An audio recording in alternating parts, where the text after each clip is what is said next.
gini teman-teman, 33 tahun itu disebut 33. tua banget enggak? Enggak. Muda juga enggak? Muda udah lewat. Nah, bapak-bapak bisa, masih oke. Iya, masih Om-om oke. juga pantas. Pantas.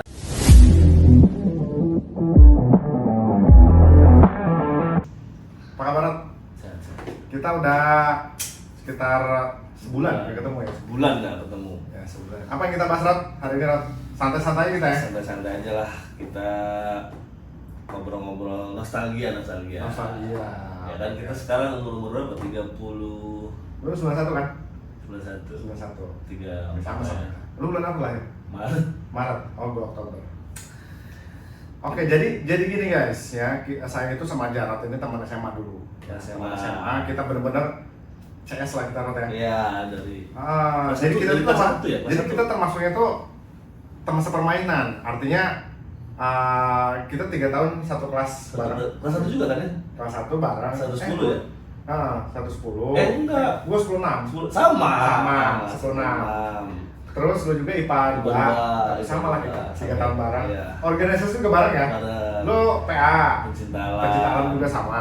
Ya, waran kita ya. Waran sama juga. Sama-sama suka naik gunung. Naik gunung. Pokoknya sama-sama suka ngebolang. Suka jalan-jalan lah ya. Suka jalan-jalan. Ngebolang. Masuk IPA 2 lagi ya kan? IPA 2. Jadi IPA 2 ini ya orang-orang sedang lah ya.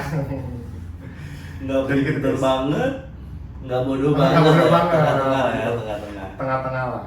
Ya. Cuma uniknya kan pada saat kita SMA itu ada kebijakan dari sang Bapak Bupati Ya, untuk memisahkan untuk memisahkan antara jenis kelamin kelas perempuan dan kelas laki-laki. laki-laki. Jadi Jadi kita teman cowoknya banyak loh.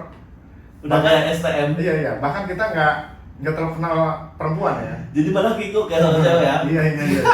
Iya betul, itu bener banget loh. Jadi gue waktu SMA itu karena dari kelas 1 sampai kelas 3 kita kelasnya cowok semua.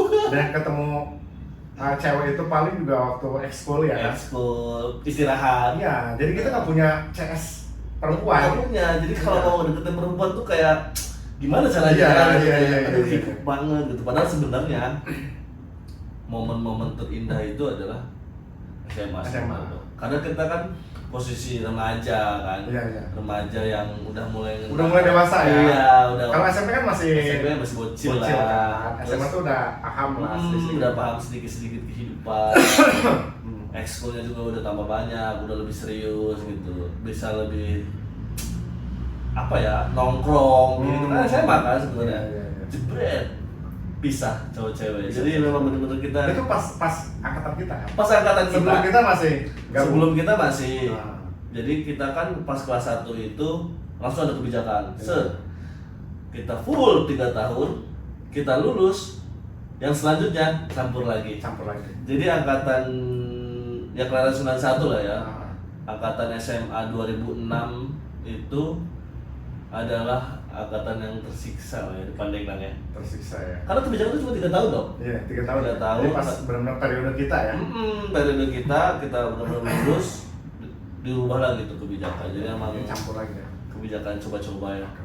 Jadi kita ini intinya akan bahas tentang peristiwa kita di SMA dan mudah-mudahan bisa kalau bisa ambil lah. Ya bisa dapat learning lah ya. Iya, betul. Hikmah. Iya. Dimana usia kita sekarang udah 33 tahun. Jadi gini teman-teman, 33 tahun itu disebut tua banget enggak? Enggak. Muda juga enggak? Muda udah lewat. Bapak-bapak bisa, masih oke. Iya, Om-om juga pantas. Pantas. Ya kan? Terus iya sih, Iya. usia matang lah ya. Usia matang. Yang mungkin di beberapa orang, di beberapa kalangan udah melewati fase kehidupan yang ideal ya. Nah, betul. Ada yang udah jadi gubernur, Ada bupati banyak. Artinya umur kayak kita ini udah banyak orang-orang di posisi yang strategis lah. Ya, kan? posisi ideal lah ya. Udah punya anak. Si Bro Bobby kan seumuran kita ya. Iya kan? Iya. Keren gak sih dia? Keren ya, umuran kita jadi gubernur kan? Mantap. Tapi kan itu punya privilege. Iya lah ya. Iya lah ya. Privilege lah. Mantap gak sih guys? Mantap lah ya. Ngasih umuran kita. Oke, kita apa nih mau kita bahas tentang gini, kita kan bisa dibilang SMA-nya di SMA 1 Pandeglang ya, yang mungkin nggak tahu ya sekarang ya. Kalau dulu kan mungkin salah satu SMA yang prestis lah ya di Pandeglang ya. Ya, Pandeglang ya. Meskipun dulu ada CMBBS ya.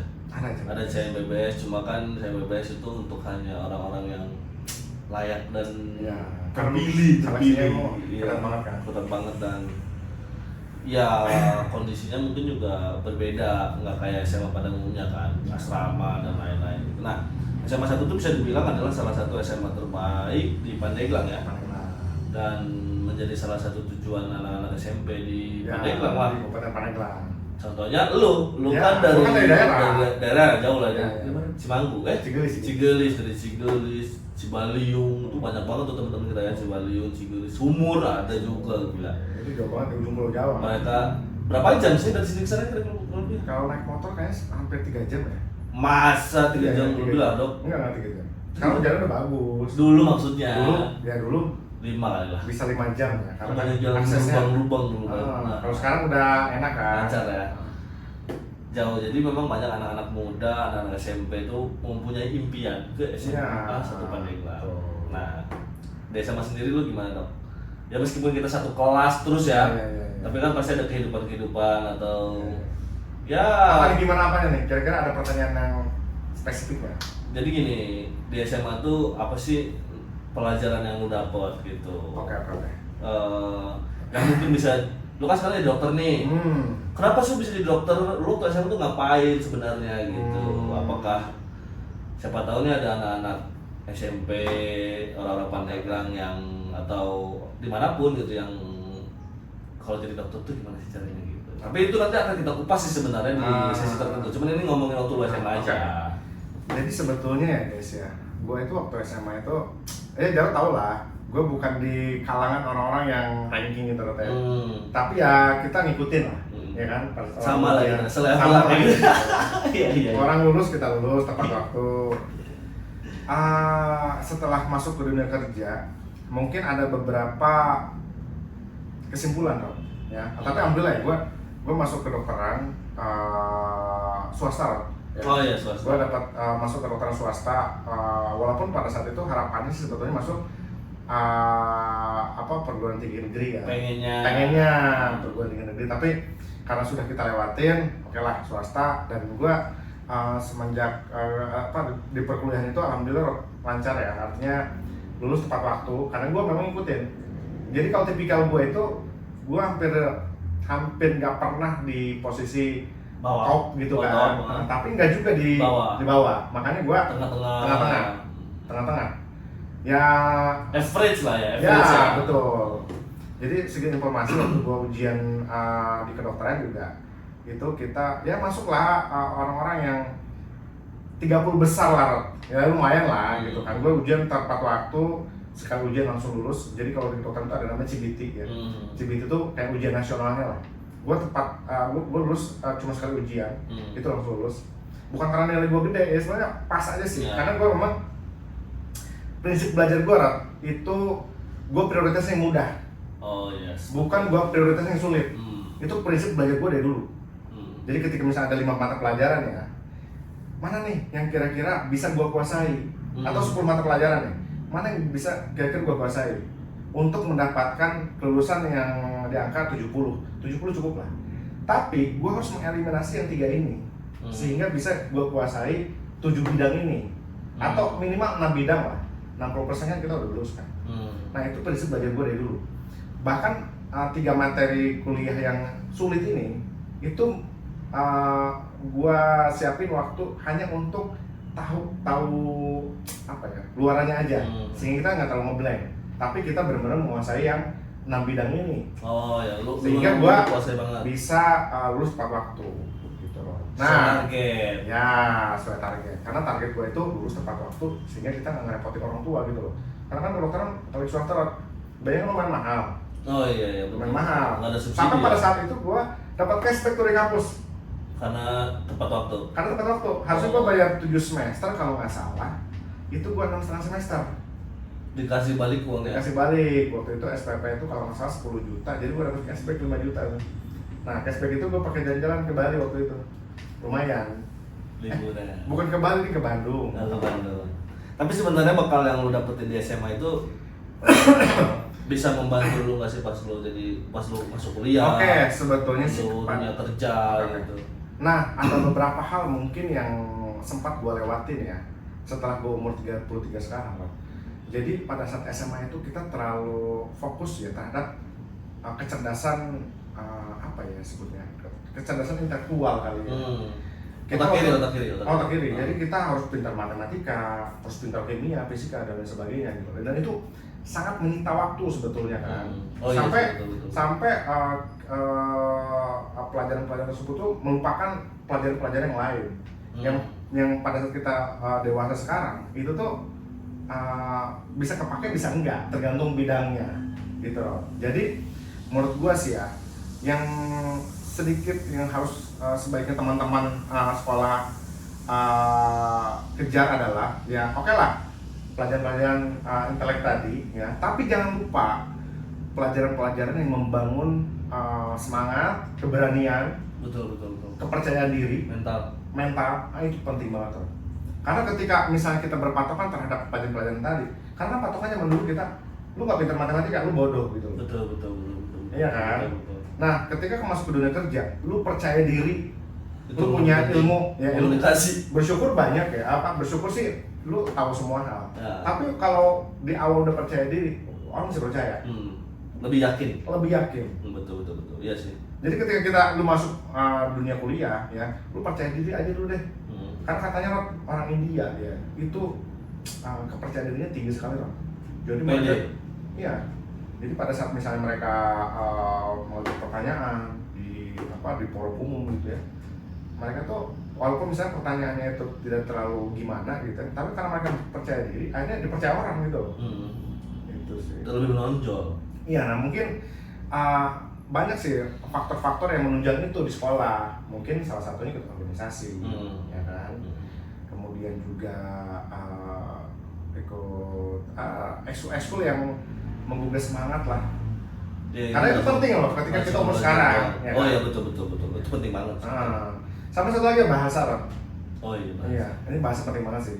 Gue sekarang minimal bahasa Inggris lah ya. Iya bahasa Inggris, karena gue kan sekarang gue bisnis loh, ya kan. Dan beberapa partner kerja gue ini kan itu banyak juga dari China ya. Itu kita komunikasi harus pakai bahasa Inggris, negosiasi produk, negosiasi marketing, iklan itu pakai bahasa Inggris kan. Kalau misalnya kita bahasanya lancar dari zaman bahula gitu kan, kayaknya sekarang tuh lebih enak gitu loh. Jangan sampai ketika dibutuhkan kita baru belajar. Iya. Speaking kali ya. Betul. Iya sih. Jadi harus biasa ngobrol dari zaman sekolah kan. Dibiasakan. Iya, dibiasakan. Tapi mungkin gara-gara ini juga sih, gara-gara mungkin ya kan Kabupaten Pandeglang bisa dibilang adalah salah satu kabupaten yang tertinggal juga enggak sebenarnya ya. Tertinggal. Cuma lambat lah ya. Lambat. Karena gini, karena waktu kita SMA rasanya proyeksi kita itu langsung selalu berpikiran bahwa ya kita mungkin terbaik di Pandeglang gitu. Iya. Tapi SMA 1 Serang tuh kayaknya prestis banget gitu kan. Padahal itu kita tetanggaan. Jadi kayak kita tuh jauh banget gitu. Dan Serang aja dulu tuh SMA 1 Serang gua dapat info temen lah ya. Yang masuk perusahaan yang masuk kampus-kampus top itu banyak banget. Sedangkan kita mungkin masih bisa dihitung jari ya. Meskipun SMA kita SMA terbaik di Pandeglang, tapi akhirnya teluran apa sih, memproduksi calon-calon mahasiswa di kampus-kampus terbaik itu juga kurang ternyata. Jadi kayak misalnya masuk IP aja kemarin siapa ya, Sinanda ya, ada beberapa teman kita, ada beberapa, terus yang ITB 1, jadi kayak nggak terlalu banyak tuh. Sebenarnya setelah gua masuk ke kampus ya, jadi ya meskipun gua nggak kampus sebenarnya kampus negeri, alhamdulillah di Jogja gitu. Jadi gua banyak interaksi dan kebetulan kan gua lumayan aktif organisasi juga. Ayo kan ini kan ketua BEM kan? Jadi aktif ketemu sama orang-orang. Gue malah iri dan agak menyesal. Dalam artian menyesalnya gini, dulu kenapa gue pas lagi SMA gak serius gitu ya belajar ya. Karena mungkin bisa dibilang gue gak terlalu pembelajar banget gitu.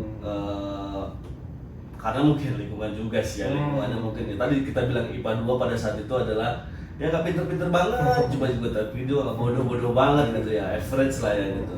Tapi akhirnya itu berdampak di kuliah sih sebenarnya. Mungkin yang gua rasakan itu adalah pada saat gua kuliah itu, kalau kita bisa masuk ke kampus-kampus bagus, itu banyak privilege atau banyak keuntungan yang bisa kita dapatkan dong.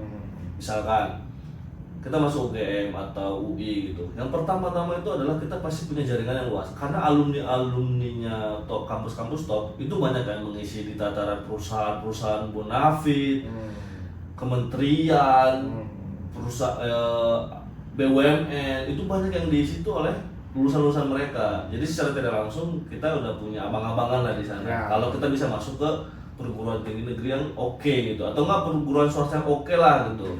Prasmul gitu misalkan gitu, meskipun yang mahal gitu kan. Cuman maksudnya kalau kita lebih serius dulu, kita bisa punya banyak pilihan kampus-kampus terbaik, kayaknya akan better gitu. Dan saat ini ya meskipun itu tidak menjamin di masa yang akan datang ya, tapi setidaknya persiapan kita tuh lebih matang gitu. Jadi gua sempet sih pas lagi gua ke kuliah itu sempat gua juga exchange juga. Jadi gua pernah ke Malaysia juga, program kebetulan ya karena dapat program lah gitu. Cuman ngelihat kampus-kampus yang lain itu, mereka itu kesempatannya lebih besar gitu. Beasiswa itu lebih banyak di kampus-kampus besar karena perusahaan-perusahaan besar, yayasan foundation yang gede-gede itu pasti nyaplok-nyaplokinnya adalah di kampus-kampus besar, ITB, UI, baru sisanya nanti kampus-kampus yang lain. Sisanya dan persentase sangat kecil gitu. Jadi kalau dulu gue berpikiran bahwa mungkin, tapi ini anekdot sih, nggak tahu benar atau enggak. Kalau dulu gue kuliahnya di kampus yang bonafit atau di kampus yang bagus, mungkin gue bisa lebih bigger lagi gitu dan sekarang gitu. Ya meskipun sekarang kita syukuri ya apa yang kita dapatkan, dulu jadi dokter, ya gue kerja di perusahaan swasta gitu kan. Kita udah menjadi ya tadi laki-laki yang bisa dikatakan ideal lah ya, dengan keluarganya, pendapatannya lumayan gitu kan. Cuman maksudnya kalau gua dulu di kampus yang oke, mungkin gua bisa lebih bigger atau mungkin gua bisa kesempatannya lebih besar, pilihannya lebih banyak gitu. Itu sih. Jadi kayak menyayangkan mungkin dulu ya, memang sih zaman-zaman SMA itu zaman-zamannya main, zaman-zamannya kenal dunia perempuan harusnya kan, gitu kan, remaja kan. Terus juga udah mulai dewasa lah gitu.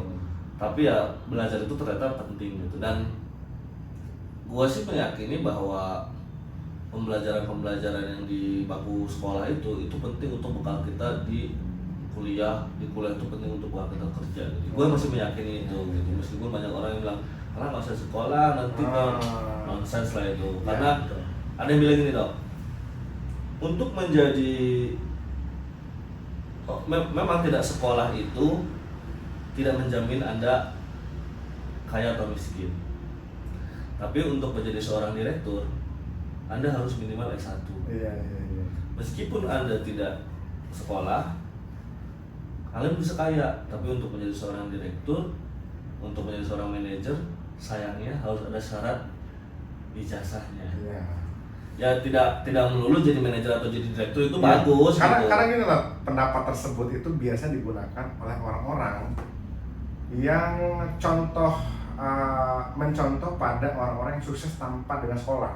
Ya. Padahal kalau perbandingan nih ya, misalnya ada 10 orang yang sukses nih ya, dengan 10 orang yang sukses dengan 10 orang sukses nih, itu rata-rata sekolah mereka ya kan? Pasti. Itu dari direktur, dari pengusaha besar. Ya.